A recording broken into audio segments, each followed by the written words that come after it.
It's also lovely to see that the home team keeper is looking well and fine. Because last week he was injured a bit. The umpire calls it. He gives his wicket away to the Eastern Cape Iinyathi at the end of the first over. Unbelievable scenes here to start the day. Rowan to Blanche, one of the two top batters of the competition so far. Yeah, you can also say that was a soft dismissal. He played early and playing it to the man right in front of him. He didn't trouble the scorers much. He's out for a duck, facing 6 deliveries. Up until today, Rowan de Blanche had scored a ton of runs for the SWD. His highest score was 133, but now he goes for a duck, and it's the perfect start for the Eastern Cape Iinyathi. Nico van Zyl does it again for his team. Yeah, he bowled very well last weekend. So he would like to do the very same even this week. He's a tall oak. He's hitting the deck hard. He's doing everything right. Yeah, and it has paid off for him and the team. That's twice in the space of 7 days that Nico van Zyl has got a wicket and a maiden.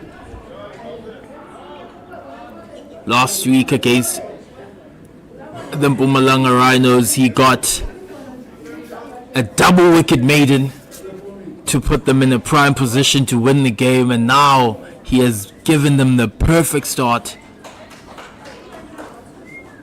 Now, one of our colleagues who's going to come on comms did mention that we have to keep a special eye, a close eye on Carl Jacobs, the number 3 batsman for the 6-gun Grill Garden Route Badgers, because he has, I wouldn't call it a quirk, but he has an interesting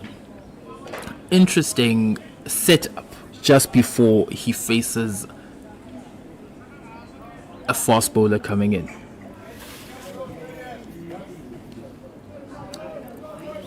Chad Klassen will have the second over.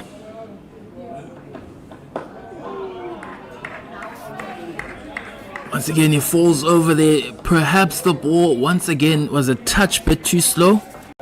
It's more of the same fielding wise for Chad Klassen. Nico van Zyl is standing at a very square third man, and Lihle Sizani is at a deep backward square leg rather.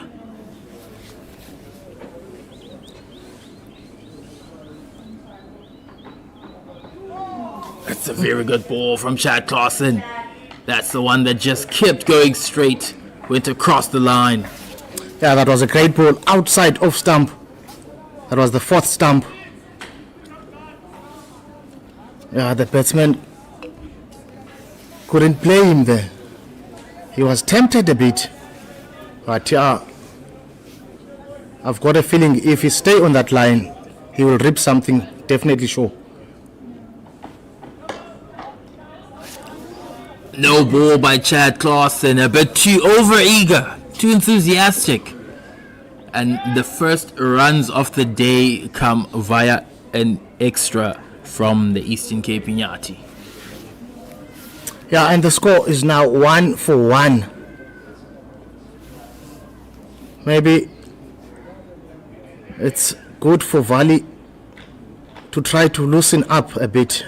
This is a free hit. He can do whatever he wants.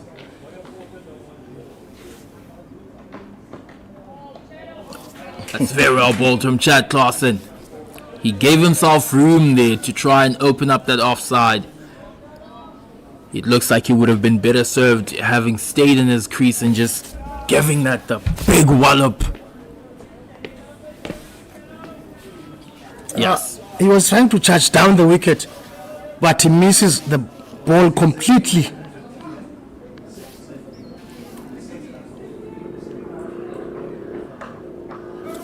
Great shot. Stood back, And he dispatches that for 4 behind square on the offside. No chance for Nico van Zyl running in from that square. Third man we were talking about earlier. That's the first boundary of the day. Yeah, the ball was way outside off stump. It was there to be hit, and he managed to beat the guy at third man there. He gets his first boundary for the day. 2 balls remaining in the over and already 5 runs coming from it. Changing angles is Chad Claassen. Goes down the ground and dispatches him for 4 through the extra cover region. Yeah, that was a top cricket shot through the covers as Chad changed the angle. It was lovely to see, and that will also give him some confidence. It came right from the middle of the willow. Last ball from Chad Claassen. Once again, it's a bit too wide, but the batsman wisely leaves it to end the over. The score is 9 for 1 after 2. Yeah, coming from this game, Nico van Zyl was the leading wicket taker of the Division 2. He had 10. So I'm assuming now the apps will be, after the game, revised. So he was sitting at 10 wickets. So I'm assuming now he's got 11 scalps. It's even more impressive when you see the average there for Nico van Zyl. It's 15.80. That essentially means that for every wicket he gets, on average he concedes 15.8 runs. And that's quality for a fast bowler. And you see that he's got some shape in that, does Nico van Zyl.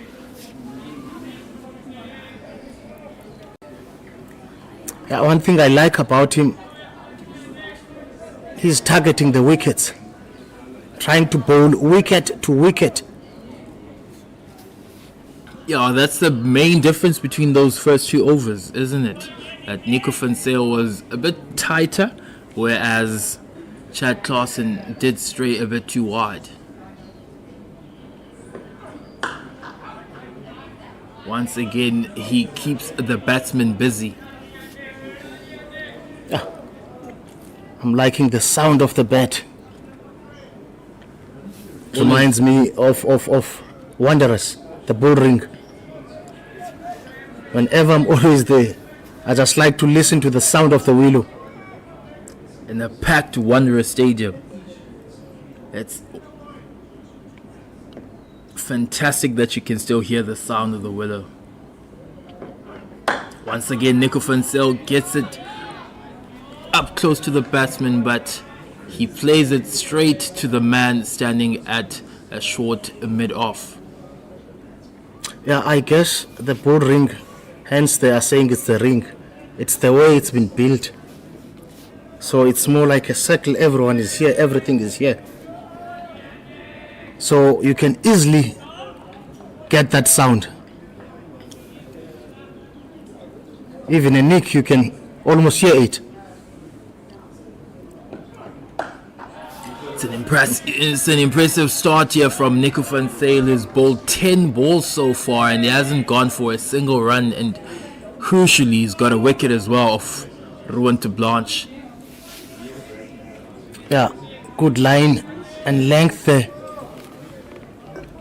He was almost squaring him up. I'll tell you what, most of the fast bowlers, they do love when a batsman is doing that. Once again, a very good line from Nico van Zyl, and the batsman wisely decides to leave that one.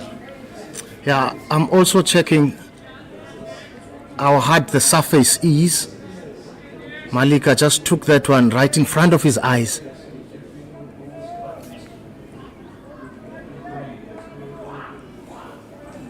Wicket is nice and hard.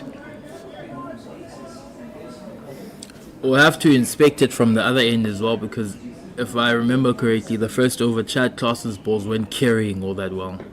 And he tries to get the one that comes back in, but the batsman is very solid to end the over. 9 for 1 after 3. It's another maiden over for Nico van Zyl. Great bowling by Nico van Zyl. He's tightening the screws right from the beginning. The visitors will have to dig them out of this situation. At least after the first power play, they must at least be close to 50 runs at least. Yeah, the SWG team has so far this season tried to be aggressive, and we saw in the approach that Yasin Valley utilized against Chad Klaassen in the first over is not going to back down. Once again, slight slip up in concentration from Hardas Kutsa allows Yasin Valley to get the run. Chad won't be happy with that. It went through his legs. The London Bridge. Some call it the Sydney Harbour Bridge. But it's a left-hand, right-hand combination here for the 6-gun Grill Garden Route Badgers. It's a dynamic that the Eastern Cape Iinyathi didn't face much of in the previous game. It was very weird for them to be coming up against so many left-handers. Yeah, lucky them. They're getting the same combinations again this weekend. Umpire will judge that to be a bit too high, but Chad Klaassen will be happy that he in some way was able to beat the bat. Yeah, that was an easy decision for the umpire there. Ball was high. Looks like, Kengese, from what you were saying, the wicket, this side is too paced. Some balls they keep low. It's yet another great delivery from Chad Klaassen. The problem for him, they've been too few and far in between. But when he gets it right, it's a peach of a delivery. But once again, did you see how low Malika took that ball? Almost at ankle height. Yeah, that kept low from the end Chad is bowling from. So both ends are different. Once again, a very good line from Chad Klaassen and ably respected by the batsman. So Chad Klaassen, should be very encouraged when he sees that.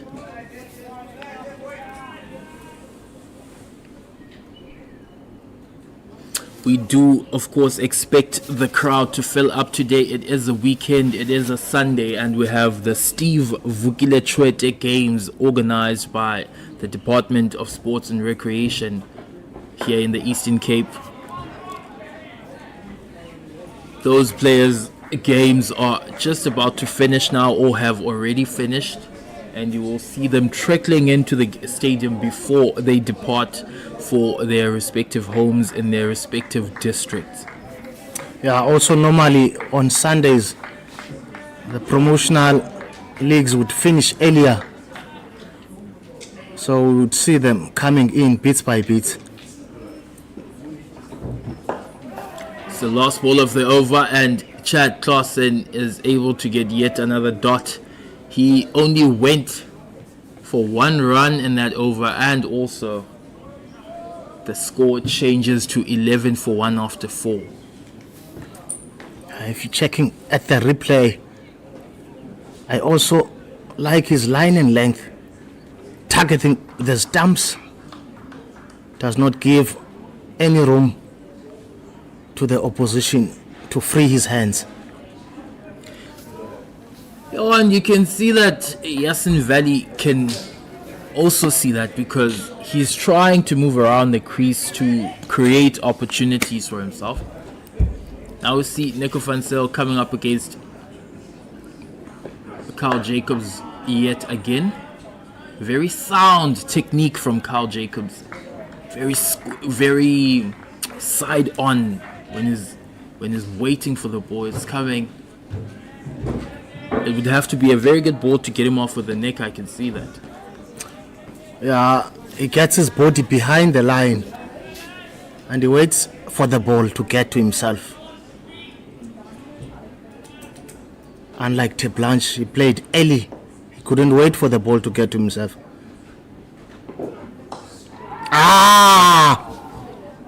Drop chance.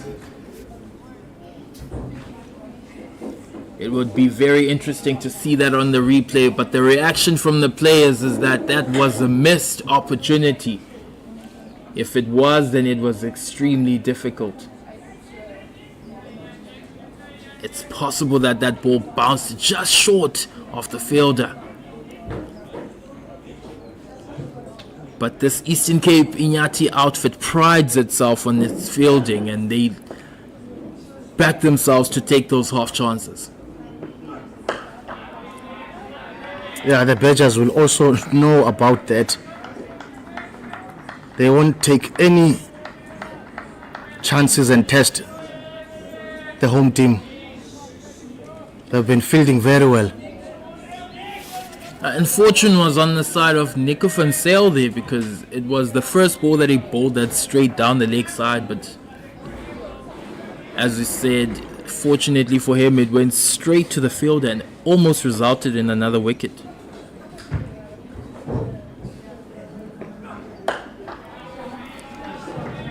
Plays it very well, back of the length. Once again, sound technique from Carl Jacobs. Yeah, Jacobs still has to open his account. He's looking very nice in terms of his technique, but unfortunately, he still has to open his account.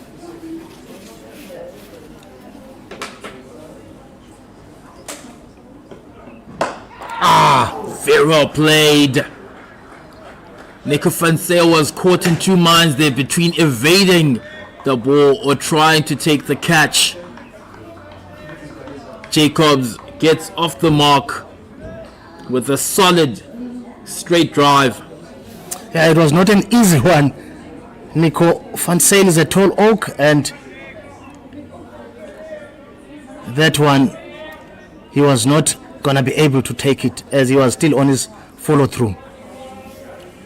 Finally concedes runs. Nico van Zyl tries to go for the short one, but he, fortunately for him, mistimes it over the man. Jason Newman standing at short mid wicket, and that's how we end the over. It goes through for a single as well. 5 runs coming from that Nico van Zyl over. The score is 16 for 1 after 5. The ball was short and it didn't come up with the pace Jacobs wanted, but he got away there. The ball fell in no man's land. It's very good to see from Nico van Zyl that he's willing to change things up, to go upstairs. Chad Claassen has a chance to ball to Carl Jacobs. Advances down the track and he just softly nudges it into the gap on the leg side. I think this is a pitch that they're going to have to take their time to study and understand how it's going to play. It's a long game, it's a 50-over game. Yeah, it's always a challenge when you have to play an away game where SWD are from, and here it's 2 different places. Here you are right at the coast. From where we are sitting, you can be able to see the ocean, the Indian Ocean, and also there's also a golf course. There's some nice and lovely views.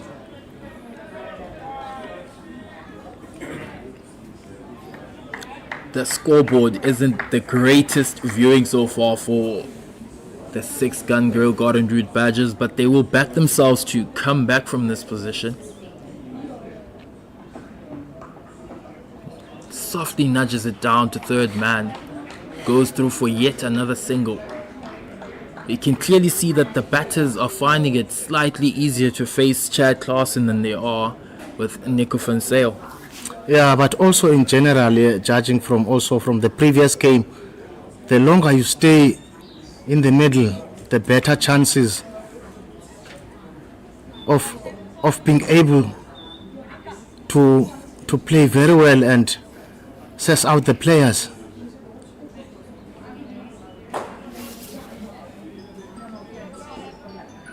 Chad to Jacobs.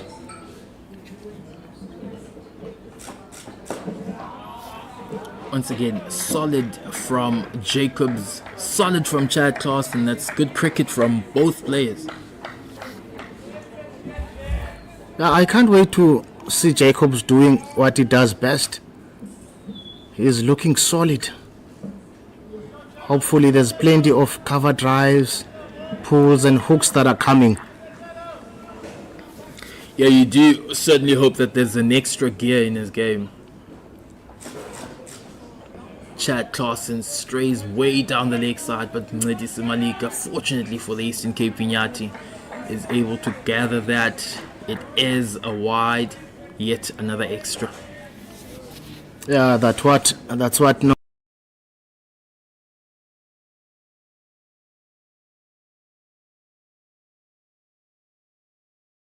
normally happens.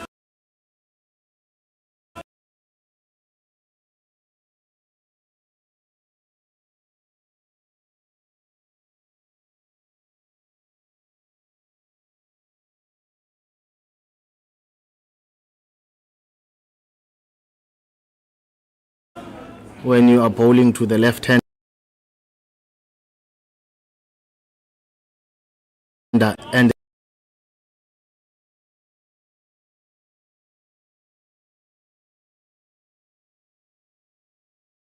the right hander at the same time.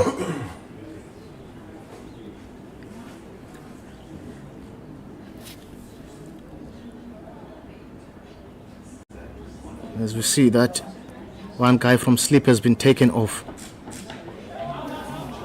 Once again, tries to advance down the wicket, but he plays it tentatively.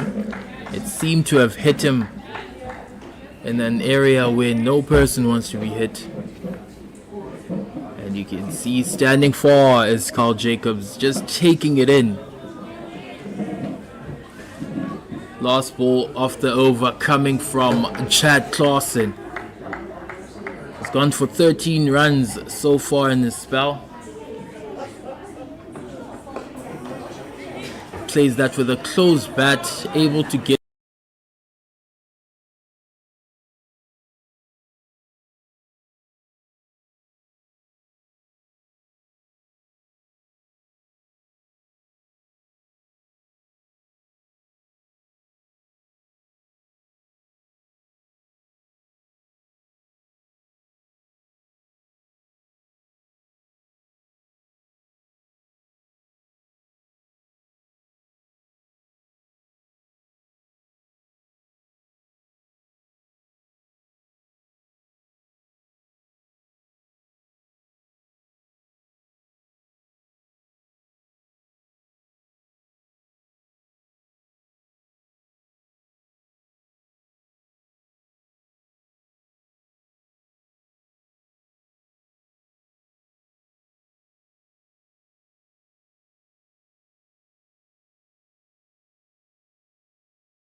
right-hander coming back on strike.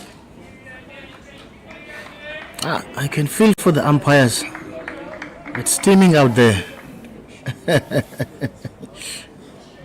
But I guess after 3 and 4 balls, you can remain on one end. You don't have to swap again.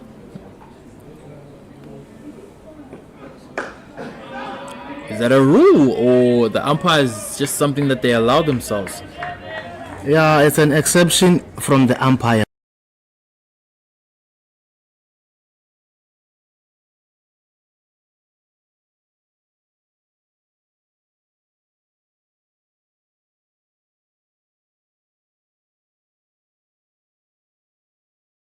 It's square leg umpire.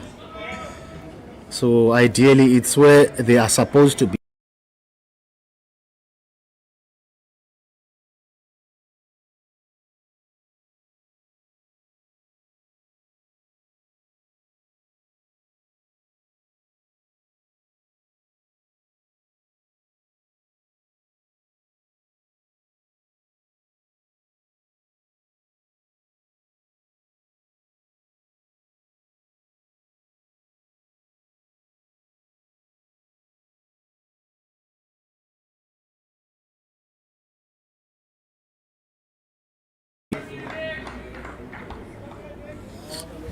Yeah, I guess it has changed the game plan a bit for the 6-gun Grill Garden Route Badgers now that Ruan Blanche has lost his wicket so early in the innings.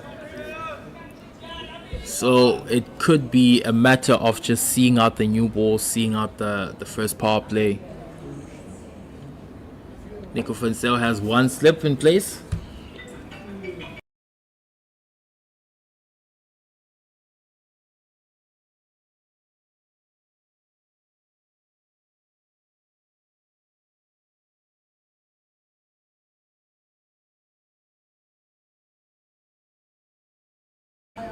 Kengesi, I was watching the World Cup. Obviously, it's 2 different formats now. It's very well played, but straight to Jason Niemand at cover. Yeah, West Indies was playing with South Africa, and they lost, I think, 3 early wickets. And somehow they looked like they were not gonna get around 120 mark, but they did not change their game plan at all. They stayed aggressive and they managed to score over 150 runs.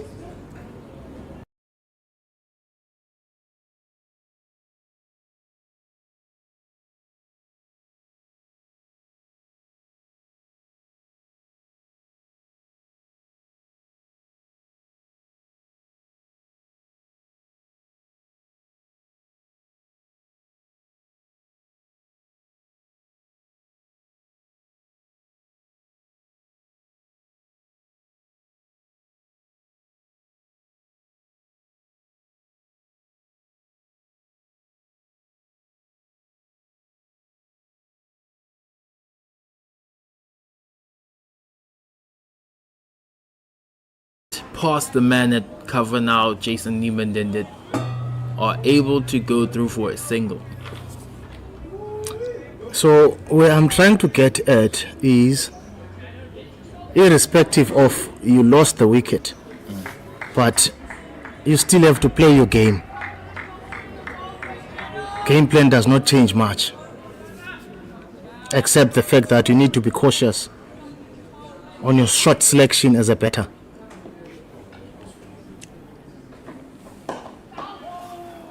There was no caution exercised in the playing of that shot, but the ball perhaps didn't come onto the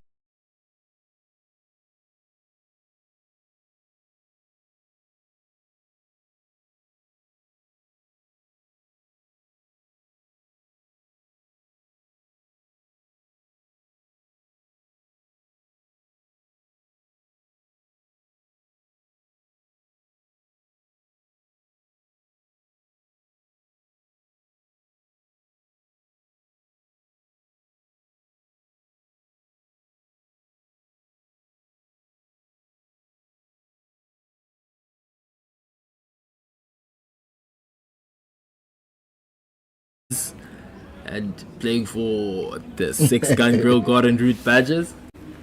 Maybe that Sods is playing.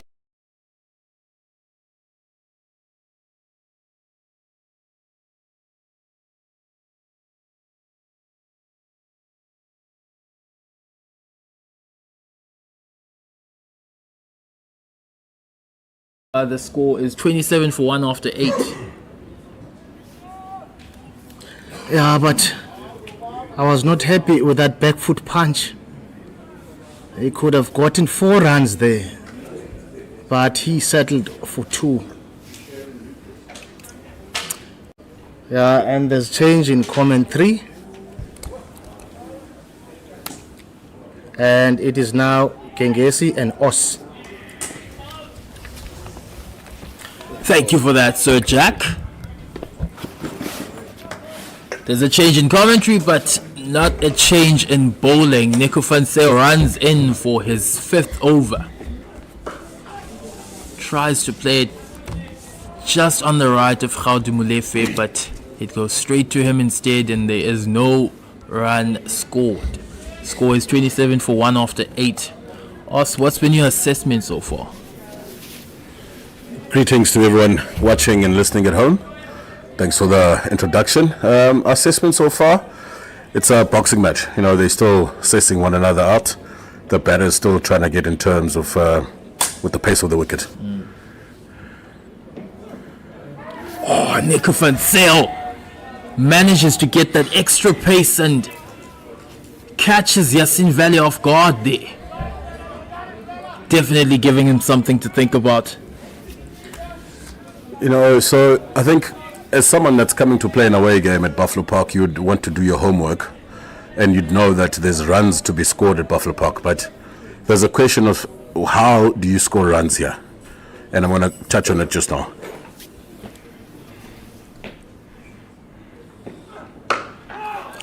Nico van Zyl seems to have found an extra step here. Yeah, you were talking about how to score runs at Buffalo Park, Os. So obviously your most challenging times as a batsman is when the new balls are still flying around. So at Buffalo Park you want to see that out without losing too many wickets, as we've seen with the games in the past where Oaks have gone and passed 200, 250 odd. You got to bite your time that first 10 to 15 overs, getting a 3, 4 and over. Good running. Very quick, early decision made by the 2 batsmen. Yeah, so and the deeper you take the game, the more freedom you have to play in the later stages of the game. So if you go into that last 15 overs with 7 wickets in hand, and you've got Oaks that can hit a long ball down at your 6 and 7, then you're in the game. But at Buffalo Park, if you chase the game up front, you could find yourself in trouble because the ball does move around a little bit. So you got to just bite your time and look to score big towards the end of the innings. Once again, Nico van Zyl puts that aggression in, and it's brilliant to see from a spectator's perspective. So what you're saying here, Os, essentially is that the Eastern Cape Iinyathi had the perfect blueprint in the previous game when their top order and middle order were able to give themselves enough time at the crease so that they could have that launch at the back end.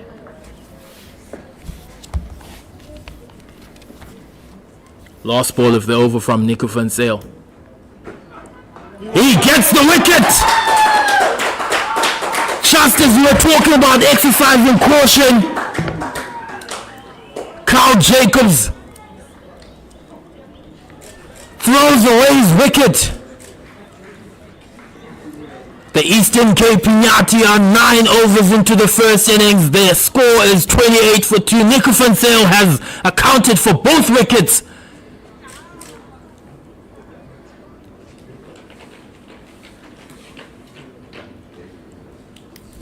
He looks very dejected, does Carl Jacobs. Once again, there you saw Jacobs trying to advance down the wicket, searching for runs. Mistake is found. Stumps go castled, getting all over the place. And again, that's not the ability to bite your time. You've got to hang around. You've got to take your ones. You've got to put away the bad ball. You've got to think big. You've got to think long. You're not going to score a quick 50 here up front. You're going to score big as you bat long and as you get towards the last 10 overs of the match. Yeah, it's the worst possible time to try and advance down the wicket, having been so solid so far in his innings. And you have to analyze the game as a batsman, because he should have known that was probably Nico van Zyl's last ball of this spell. He's been bowling so well. As it would be, he departs for 12 runs as Carl Jacobs, and he puts former SA under-19 captain George van Heerden to join Yasin Valley at the crease.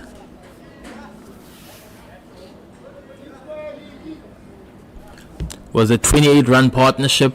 If you've just joined us, that was the second wicket to fall for the 6-gun Grill Garden Route Badgers. They lost the wicket of their power hitter so far in this competition, Rwante Blanche, off the last ball of the first over. He went for a duck, also to Nico van Zyl. Chad Claassen continues to try and probe that area outside of off stump, trying to bowl across the stumps. I know earlier Sir Jack spoke about the guys that are in the inner ring being too close. I think that's a ploy to try and entice or challenge the batters to go even harder at the ball, to try and get it through those guys to get a boundary. So I don't think it's a bad tactic at all, as long as when it's in reach they stop it. So you're saying it's a risk and reward kind of situation. If Chad Claassen manages to just put it in the right area, it's probably going to pop up and go straight to the fielders, or close to the fielders enough for them to get an opportunity. Yeah, that is correct. So as a bowling side, you're always trying to find ways of how to get wickets, and obviously as a batter, you're always just trying to survive whilst you're scoring runs up front.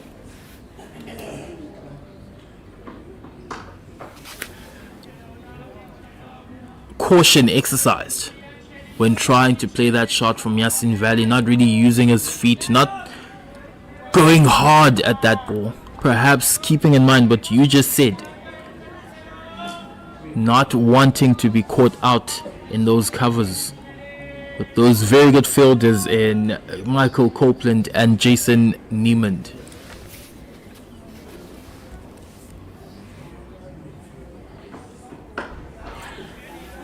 Yeah, so we're now into the 10th over, and if I refer back to my notes here, the last time a boundary was scored was in the 5th over. And that shows you that there's disciplines from the bowlers. Even though the batters from time to time are coming down the wicket trying to get them off their lengths, they're still sticking to their disciplines, and the fielders are backing them up well. And I think the pressure of that might lead to another wicket.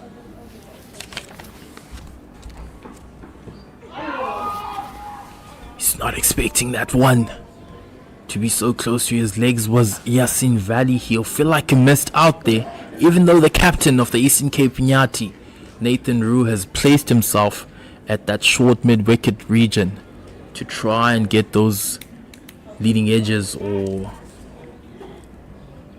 those mistime shots.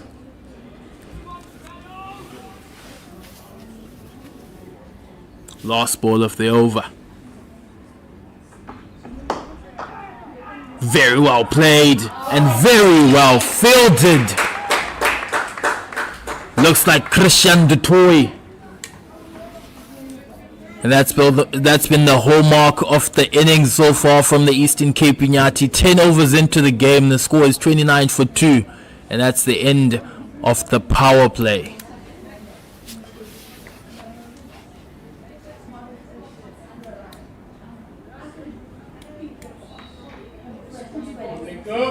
Some interesting stuff here from the Eastern Cape Iinyathi, with the score 29 for 2 after 10, and the new batsman having just come in.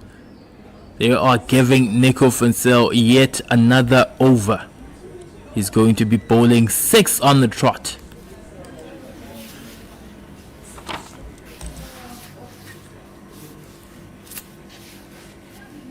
And you have to wonder whether or not they would have given him this extra over had he not gotten the wicket of Carl Jacobs.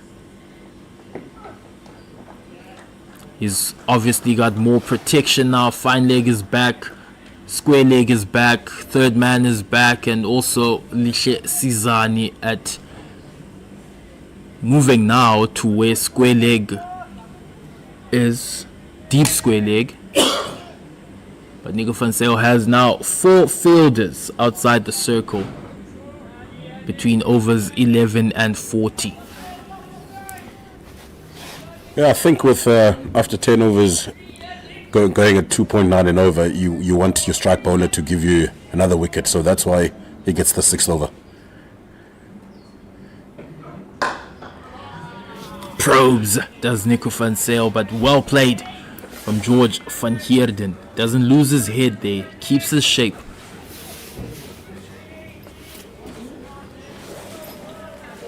Good to see some youngsters coming in today to watch the cricket. I saw some familiar faces. I went to go greet these youngsters and asked them if they're here to watch the Iinyathi. And they smiled and they said they're here to watch their cousin, George van Heerden.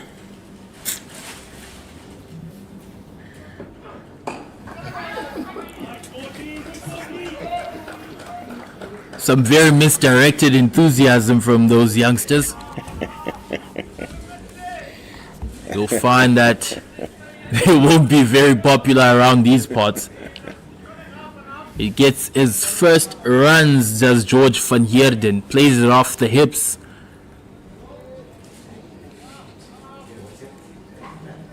No more slips for Nico van Zyl.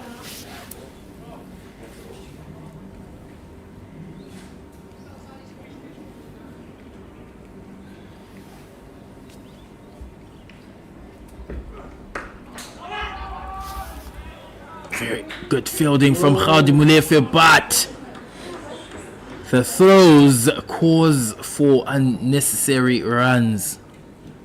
And they're able to go through for a single.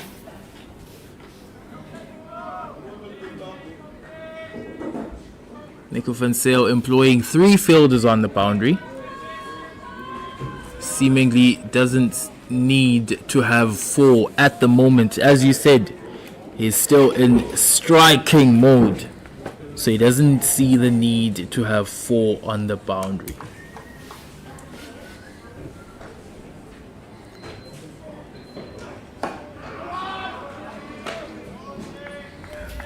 Nice strong setup here from the batsman George van Heerden.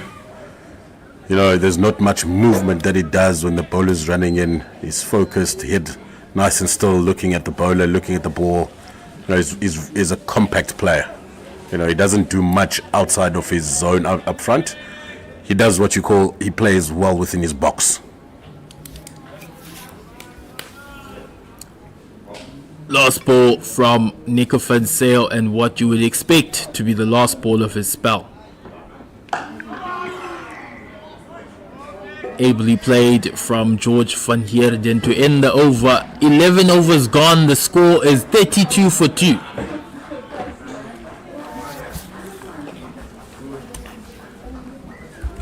The applause coming from the Eastern Cape Iinyathi dugout suggests that that was the last over from Nico van Zyl, and he's done extremely well. He bowled 6 overs, went for 11 runs and got the 2 wickets that we've seen so far in this game. And Tandontini comes into the attack to replace Chad Claassen.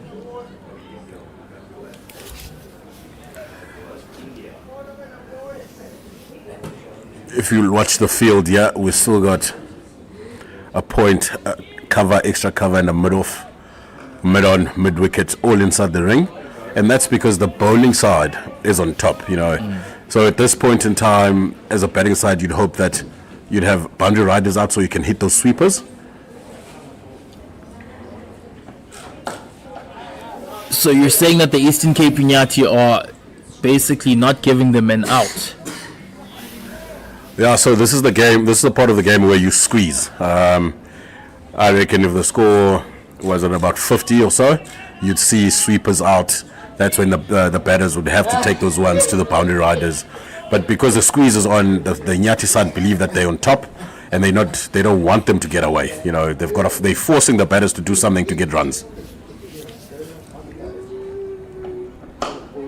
It is very much something that Yasin Valley believes he can do.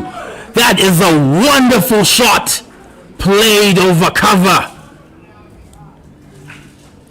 Gets the first maximum of the day, and he silences all the fielders on the field. That is some way to get your statement across. He's been waiting for that. You know, anything that's straight, he's played with respect. He's missed out on a couple of boundary balls on his pads. That one there was just pitched up, half volley, and he just freed his arms over extra cover for 6 runs. He's a boundary hitting batsman. You know, he's eager to go after the bowler. You saw him in the first couple of overs charging down the wicket, and now he gets what you call a freebie, and he dispatches it for a boundary.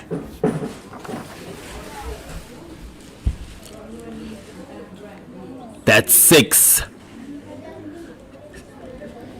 has prompted Tandantini to change angles. Bowls a bit straighter. Almost finds success. They are able to go through, and the umpire says the batsman had bat on ball there. So, of the first 3 balls of this Tandantini over, we've seen 7 runs already, and the pressure is already off on George van Heerden. It's a perfect situation for him.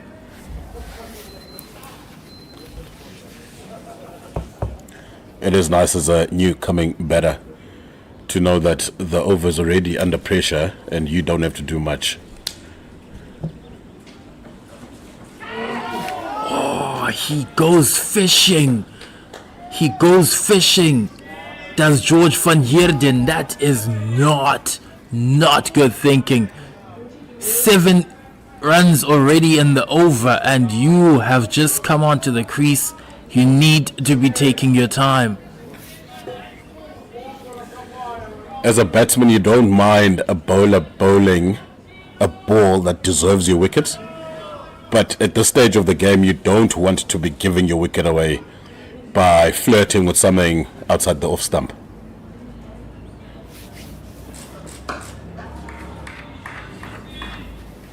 Much closer to the batsman from Tandantini, and well played by George van Heerden. I mean, you have been saying it. Going at 3.3 at this stage of the game is ideal. There's nothing wrong with that. You can pick up the pace as the time goes. Indeed you can, but you still need those wickets in hand. You need to keep the scoreboard ticking over, and when the bad ball does come, you need to be able to put it away.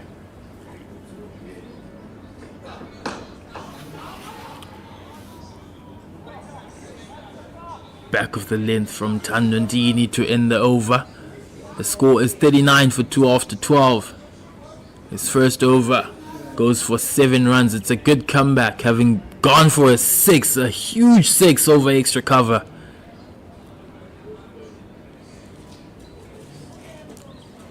And as expected, Hardas Kutsa comes into the attack to replace Nico van Sail. He had a very good game. Well, he's had a very good past couple of games, Hardas Kutsa, with the ball.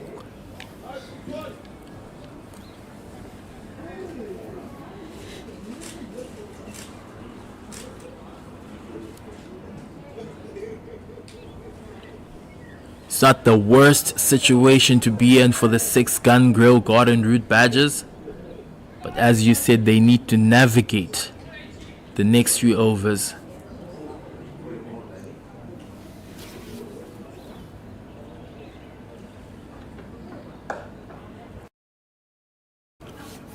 Very well played.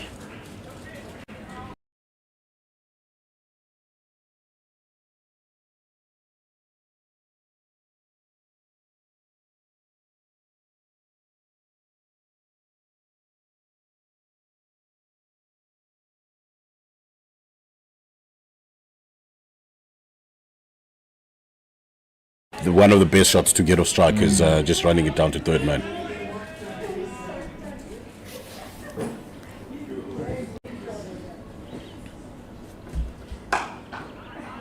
Plays it in front, does George van Heerden. Perhaps since he has just gotten to the crease, he is trying to get more of a feel of the ball than Yasin Valley, who's been there since the start. Yeah, also, gangs, I think, so in this part of the game, you know, when you're hitting the sweepers, you're hitting them hard and straight to them, you get ones.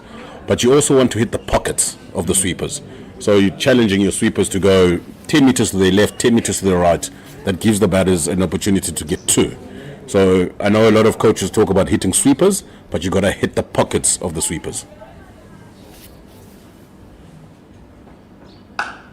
That's very well played.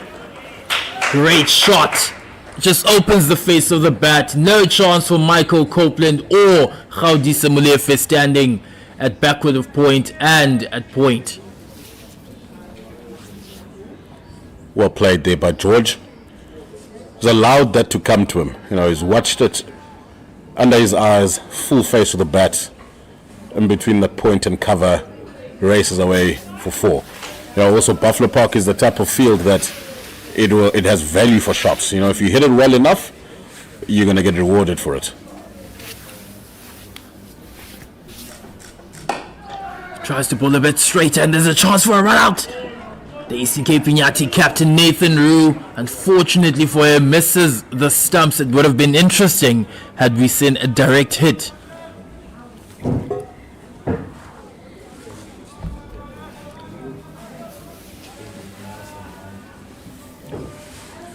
It's going to be interesting to see how much purchase the spinners are going to get on this wicket and what the approach is going to be from the batting side, especially from Yasin.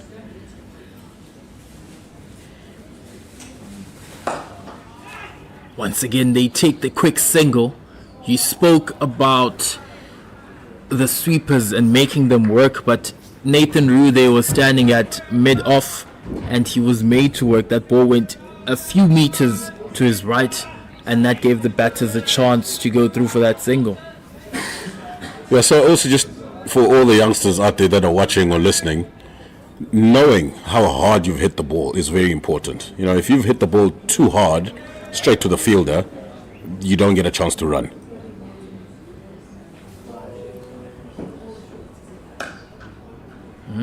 That's a good point. And that previous boundary from George van Heerden prompted the Eastern Cape Iinyathi to take out Michael Copeland from that cover point area to sweeper, and he's able now to go through for an easier single, and that's how we end the over. 47 for 2 after 13. As the batting side, you're always trying to force the hand of the fielding side by putting them under pressure. You know, the only way the fielding side is going to make changes is if you force them to, and that's by hitting the ball through them, and you get a boundary or two, then you force them to make a change. But if there's nothing happening, then the fielding side is happy to just sit there and wait for you to come at them. So now that boundary there that went through the covers has forced them to put out a sweeper, and the batsman wins that battle.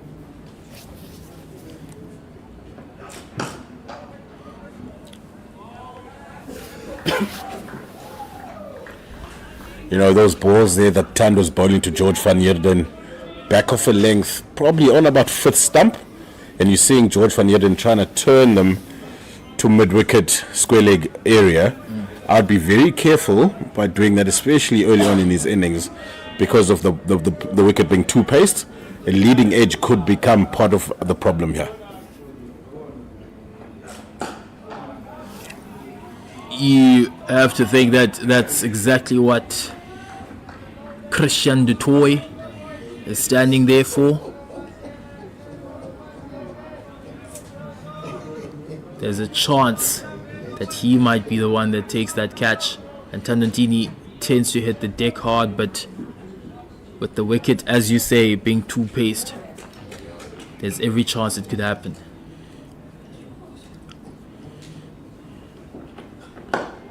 Very well played. Very well played. Great shot. Great shot. No chance for the fielders there. As straight as a whistle. And they get to the 50 with that glorious straight drive from George van Heerden. 51 for 2 after 13.3 overs. Again, value for shots. Straight down the ground, full face of the bat. Through Tandantini's hands there. But George van Heerden picks up a boundary.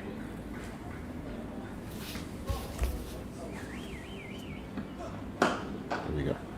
Once again, he tries to play that shot through the mid-wicket region. But it seems that Tandantini is able to extract an extra bit of pace from that side than Chad Clausen was. The ball is keeping fair to how it is coming from the hand.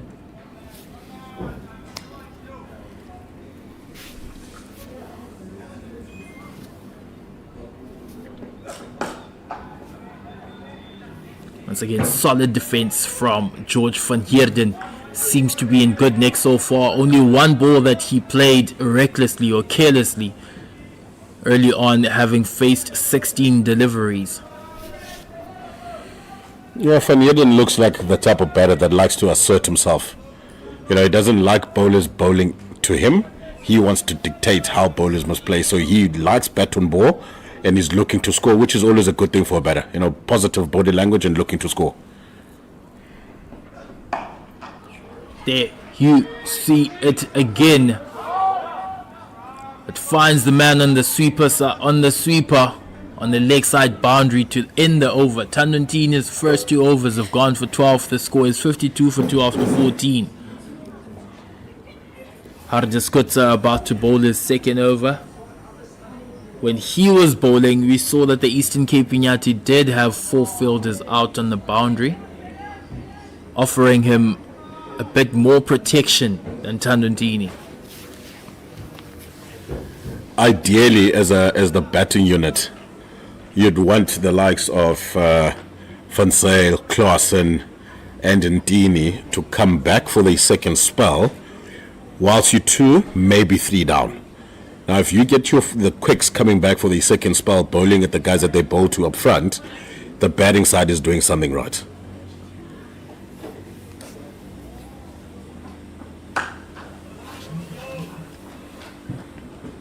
Once again, hit too hard, so there's no chance for a second run there. Guys, you look at that, he rocks back on the back foot. Full face of the bat, out the middle, great timing. Straight to the sweeper, 1 run. Again, that one there, slightly to the left, to the right, with a little bit less power, there's a chance of 2. Hitting the pockets is very important.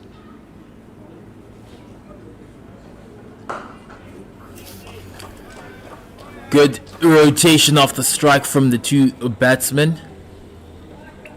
And the fielders are getting their kilometers up here. So are the umpires.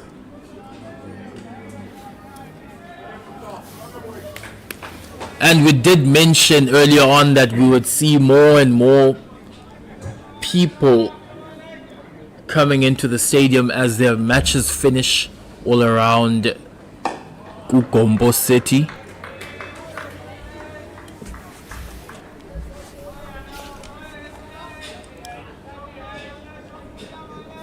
.7 and over is not bad, especially on a used wicket. This is a wicket that the Eastern Cape Iinyathi scored 300 runs on 4 days ago.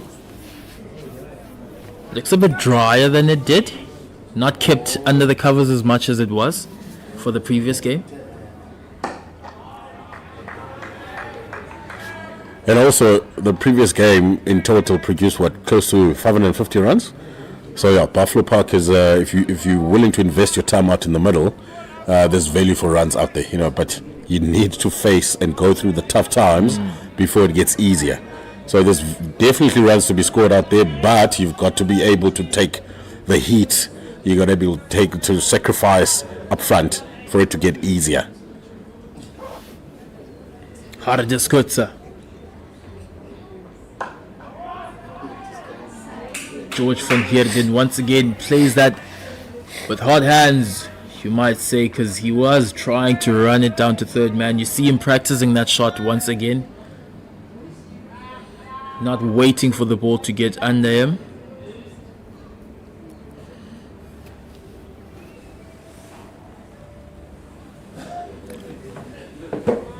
He's gone for 10 runs so far in his 11 balls. Has Hardeskutsa.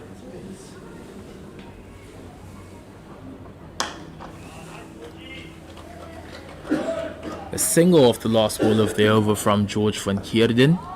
55 for 2 after 15. He of course has good memories of Buffalo Park, does George van Heerden. I remember in 2022 or the 2023 season, he captained the SA under 19 team in the CSA T20 Challenge or T20 Cup to victory right here on this ground. He even scored a century in the final. Looked like a very bright prospect, and there's still time for him to fulfill all of that potential. Yeah, I like the look of him. You know, how he stamps his authority out in the middle, how he sets up his body language, and his scoring areas and options very good as well. And he takes Tandantini on. Ntini trying to assert his authority over the batsman, but George van Heerden tells him, I may have only faced 22 deliveries so far, but you will not bowl there, sir. Again, that shot there is shot of authority. You bowl well, I'll respect you. You go upstairs, I'm going to dispatch you. Great cricket shot from George van Heerden. Plays that in front of square.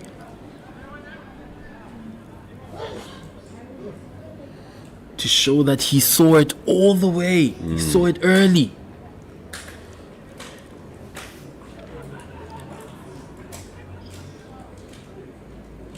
And it seems like the ball took a bit of a pounding when it bounced off the advertising board.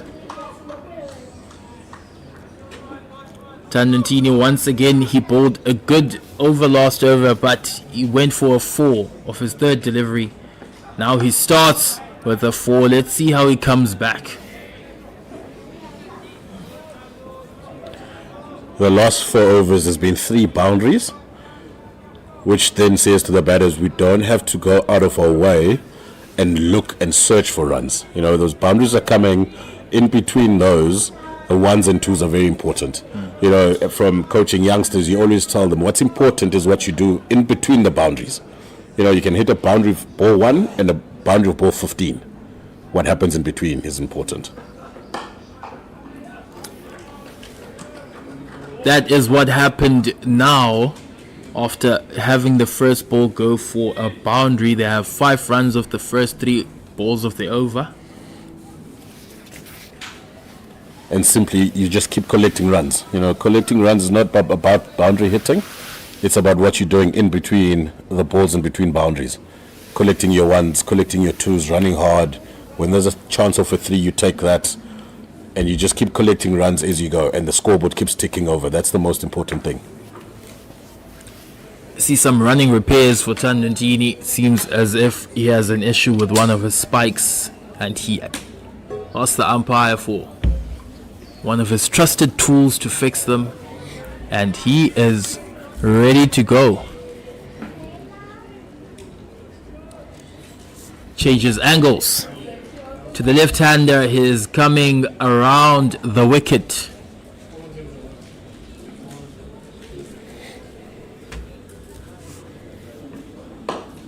Ball straight, and Yasin Valley keeps it out.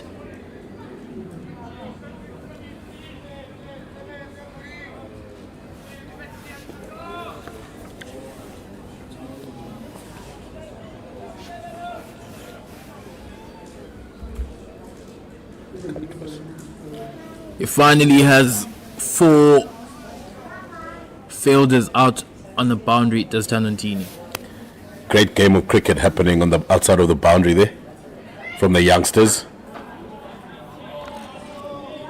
That must be the biggest set of stumps I've ever seen in a game of cricket. You missed the ball there, you definitely out.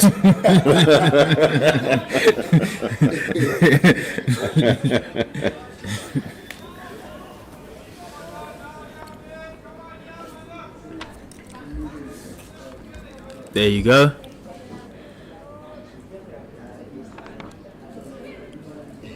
Thought I saw a high backlift there.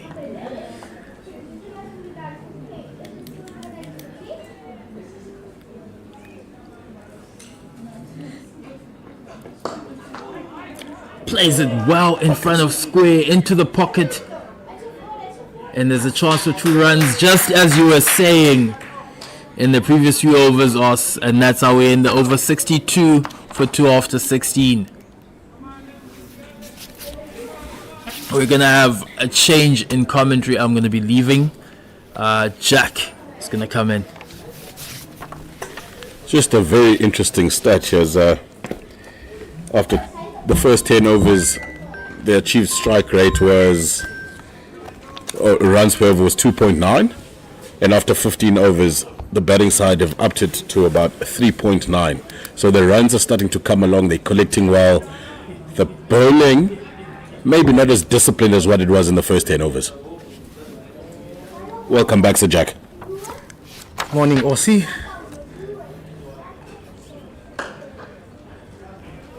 Off the back foot here, there. It's our first time to meet here behind the mic today. How are you doing, buddy? Oh, good. Always having fun when I'm watching a game of cricket, and obviously talking about it to those that are watching at home. Yeah, the watching now is different. You're watching while working. Indeed, it is different. Yeah, great pointers you picked up.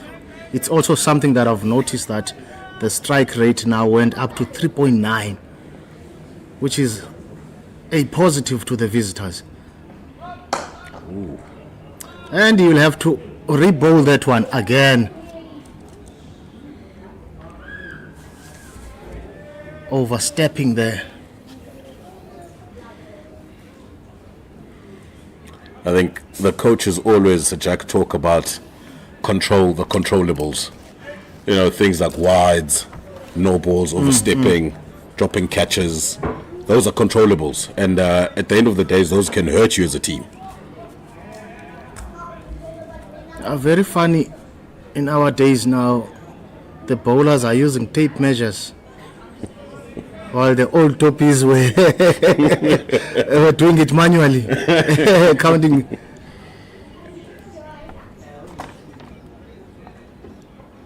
Gets underneath that one, he lofts it. Looks like it went all the way for 6. Great shot there by Van Heerden. That was a release shot. Again, the key there, Sir Jack, didn't move much. You know, he stood there, watched the ball, big bat swing, head down, hit through the line of the ball, and he gets the maximum. Well played. Yeah, great shot indeed. I see the fans are enjoying it.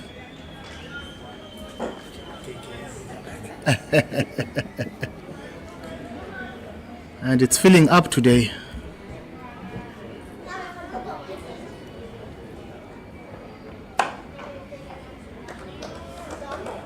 I'm surprised. Earlier on there were young guys that came to support Van Heerden, and all of a sudden now they're busy playing cricket there. And their cousin is the one that's batting now. I find it funny. I'm sure they'll catch up and watch it back at home when they're back at home on TV. Yeah, great thing that CSA is bringing to you all the games, both Division 1 and Division 2. And they might even have to clip their footage there.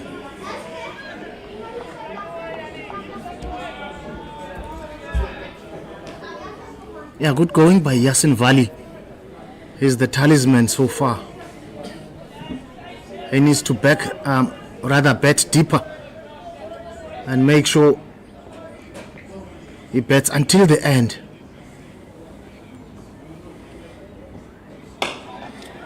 Yeah, I think up front he looked to go at the bowlers, he looked to attack them, but I think now he's taken the accountability to himself. And for a batsman, that's very important, that word accountability, and making sure that you're not leaving it for anyone else, and that it's going to be you out there facing the music, collecting the runs, and taking that authority and running with it. Yeah, 100% OC. Hardest to Vali. Charging down, but will get a single, and that's the end of Haradas over, and the score now is 73 for 2 after 17, and it's been scorching here, and the players will take a drinks break and will come back after the break.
Okay, welcome back live.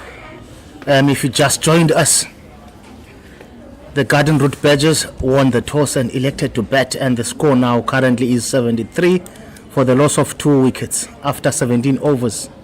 Yasin Vali is still in the middle, 30, undefeated. Van Yerden is 27, not out. Kyle Jacobs is out, and Teblanche is out. Now,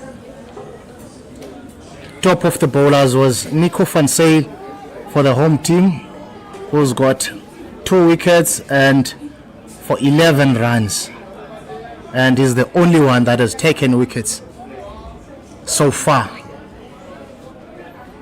Very good game, slow paced.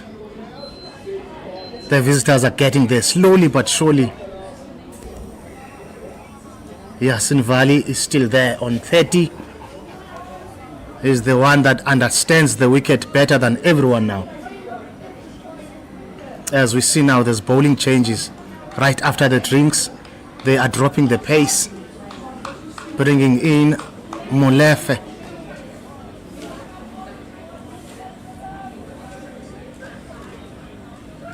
It's going to be a great matchup for Van Heerden.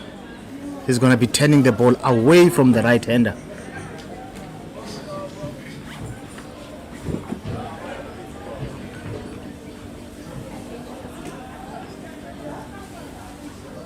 Molefe to Vali.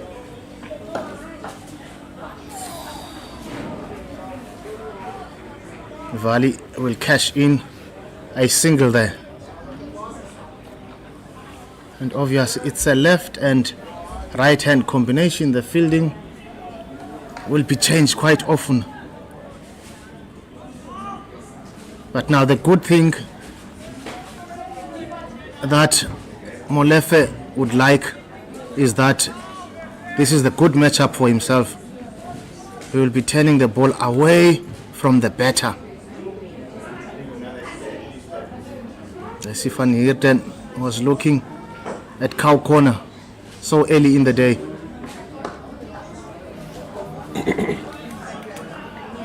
Very interesting fill sets here for Gaudi Molefe to both left-hander and right-hander. He doesn't have a slip. And so Jack, as you saying, he's turning the ball away from the right-hander. So you'd expect, as a team that wants a wicket or two, maybe a slip in there, or maybe the plan is that they're going to bowl wicket to wicket and try and trip them LB or bowled.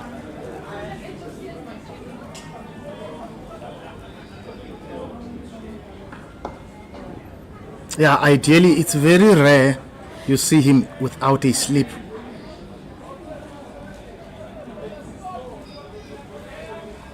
But maybe since it's left and right hand combination,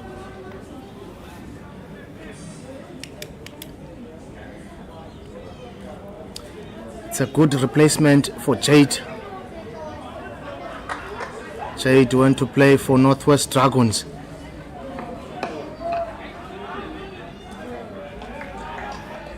In terms of the roles, he's a very consistent left-arm spinner. You know, he's not a defensive bowler. He's an পান্ডামার্ট থেকে marks কিনে আপনিও জিততে পারেন বিশ্বকাপ ticket. handy with the bat. Now, I'm not saying Molefe can't bat, but with Jade, you know he's gonna give you that 50 you're looking for, and is aggressive at the back end of the innings. Jade was a complete package. Really, really was.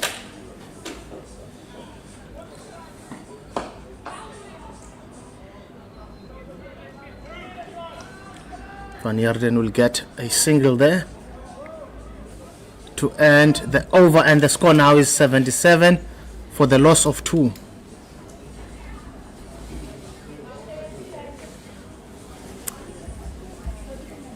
World Cup finals today also happening. Who's your money on? So Jack, the World Cup ended for me when when New Zealand did that thing. You know that thing that New Zealand did? That thing. Yes, that's where the World Cup ended for me. But it'll be an interesting watch.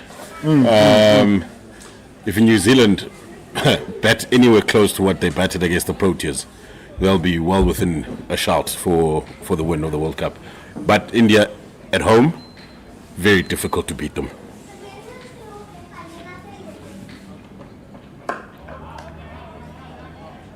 Dot ball there. Yeah, also even worse if New Zealand will be batting second, because most of the teams now, they're using the U.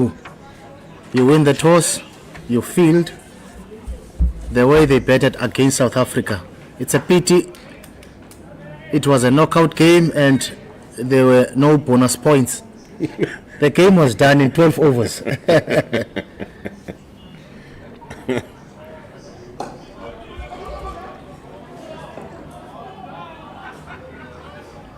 Was wanting to take chances and get the second run there, but unfortunately Lihle Sizani was on time there, patrolling the boundary at square leg there, deep in the boundary. George van Heerden watches the ball so well. You know, that one, the clipping of his of the hip, he's watched that onto the bat, and an easy one to square leg.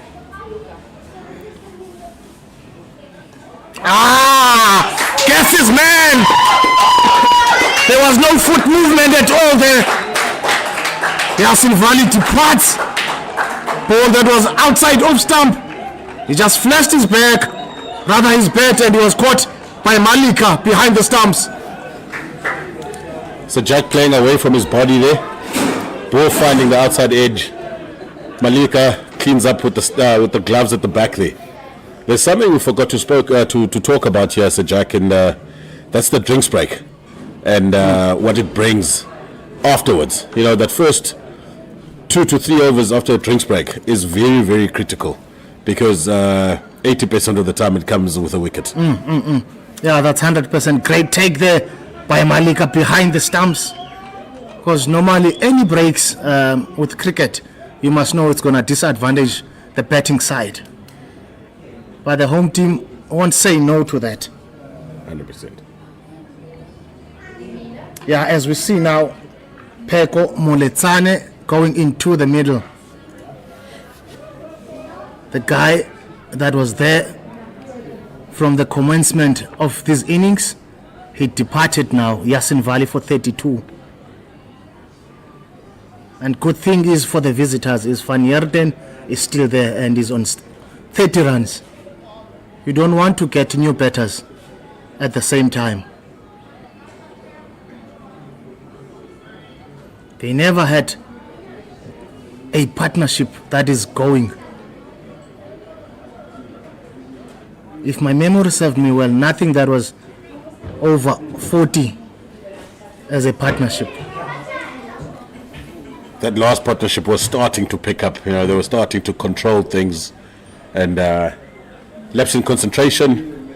Great catch behind the stumps from Ncedisi Malika, and the wicket was found. I think Gaudi Molefe will be very pleased now because there's 2 right-handers out in the middle.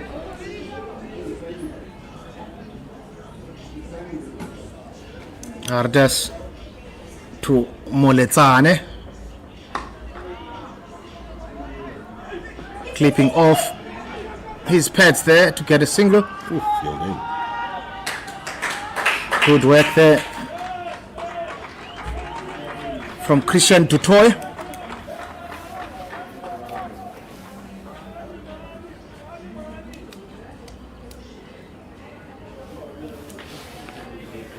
So Jack, the contribution of the first and second change bowlers to any team is vital, especially when your opening bowlers have done the hard yards. It's vital to back them up.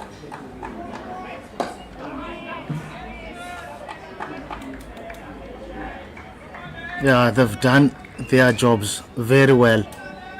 The coach will be happy with the performance, but the job is nowhere near to be done.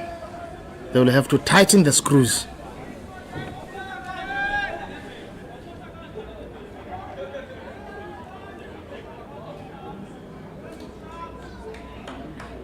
Hardest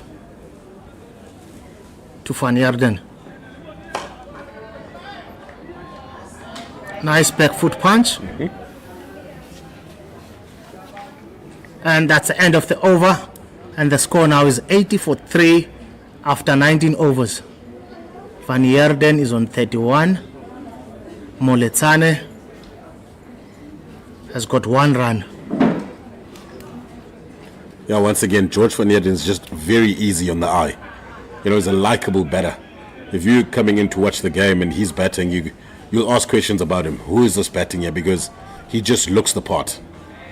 Looking the part and delivering the big runs is 2 different things. But certainly, at this present moment, he's looking the part. Yeah, it's a pity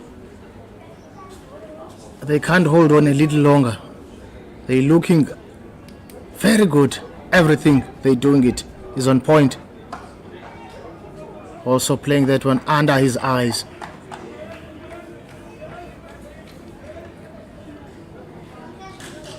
It will be lovely for the coach. I'm talking about now the Badgers, to get at least that player will stand out for you and score that 50 runs you're looking for, and the 100 maybe. And the good thing also here now, the home team here, the Iinyathi, they are the defending champs here. They were sharing the trophy with the Tuskers.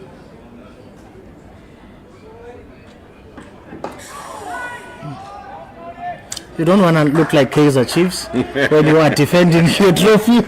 You get knocked out on the first round.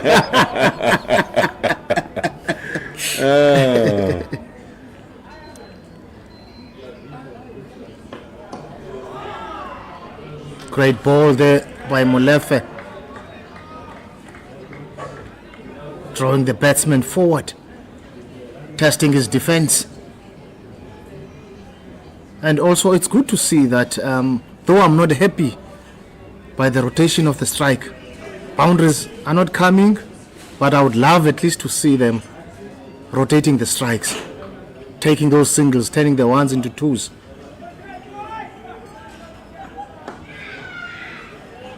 Great shot. I think the plan here, Sir Jack, is to attack the new batter. As you see a slip coming in, the guy at cow corner coming into mid-wicket, they're trying to force him to do something silly and hopefully get his wicket. I like this field. It's more aggressive. It's more saying to the batsman, you come at me.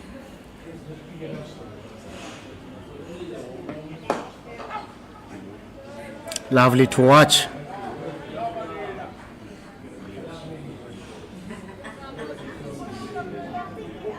Nice fielding, like you have alluded.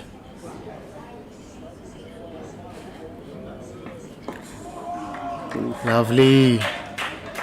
And that's the end of the 20th over. The score now is 83 for the loss of 3.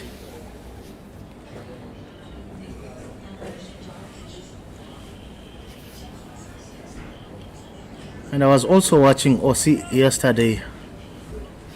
The boys went up to the switch, I say 20 schools. How is the camp from Selborne? Yeah, I think everyone's still in high spirits. You know, schoolboys are very finicky. You know, when you arrive at a field expecting to play at 9 o'clock and the field is waterlogged, and then you're going to play 2 o'clock, then you got to find something to do for 5 hours, and you got to keep them entertained, but also you got to keep them focused on what they're about to do. So that played on their mind as well.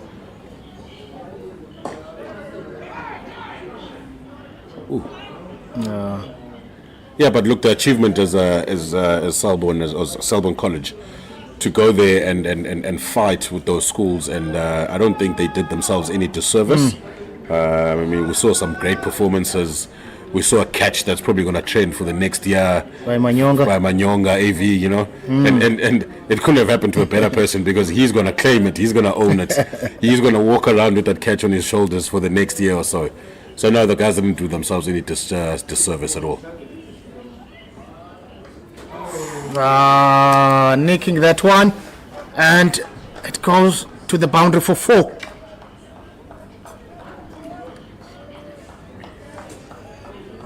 That was a vacant area.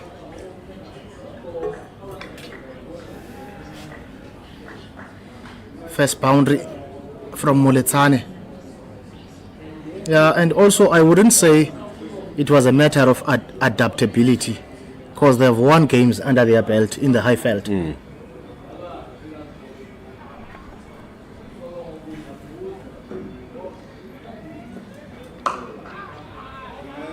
Dot ball.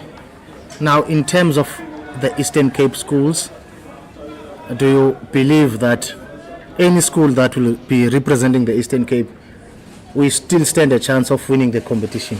Or how far is Eastern Cape from these other provinces? Far apart. Very difficult question, this. No, but I think in the holistic approach of cricket,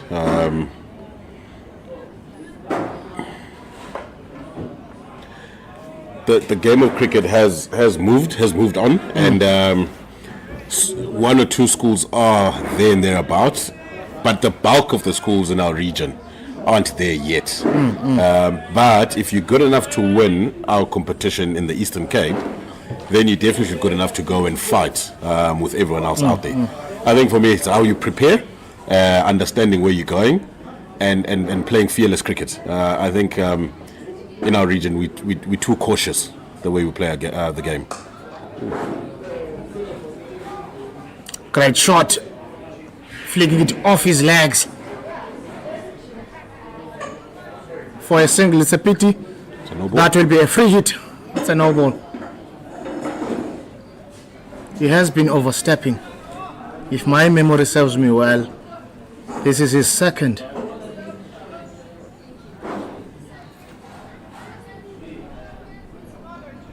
Van Heerden did well on the previous one.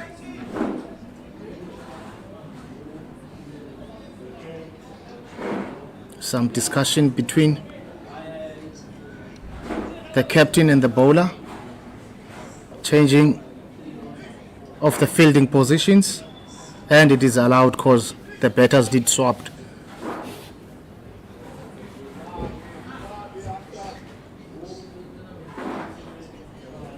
Ardas to Van Heerden. Drives it straight down the ground. But there's two boundary patrollers there. Did a very good job. And they settled for a single.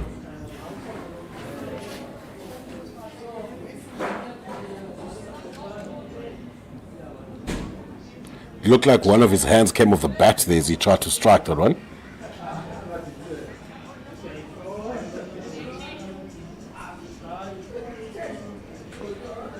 Yeah, he lost shape there. He lost his shape. That top hand came off the bat. Didn't time it well at all. Shot was there. Mistimed it. And that's the end of Harda's over. And the score now is 91 for the loss of 3. 9 runs before they get to 100. Yeah, I know there were good things happening in the switch schools competition. One thing I liked personally was to see a hub competing against these top tier schools. That was a positive for me. Molefe to Van Heerden. Catch! Oh, it was a bum ball. My bad. TV cat. That's a TV cat. That's for the spectators, that. I was ahead of myself there. And funny, it was only me that was excited. Ooh.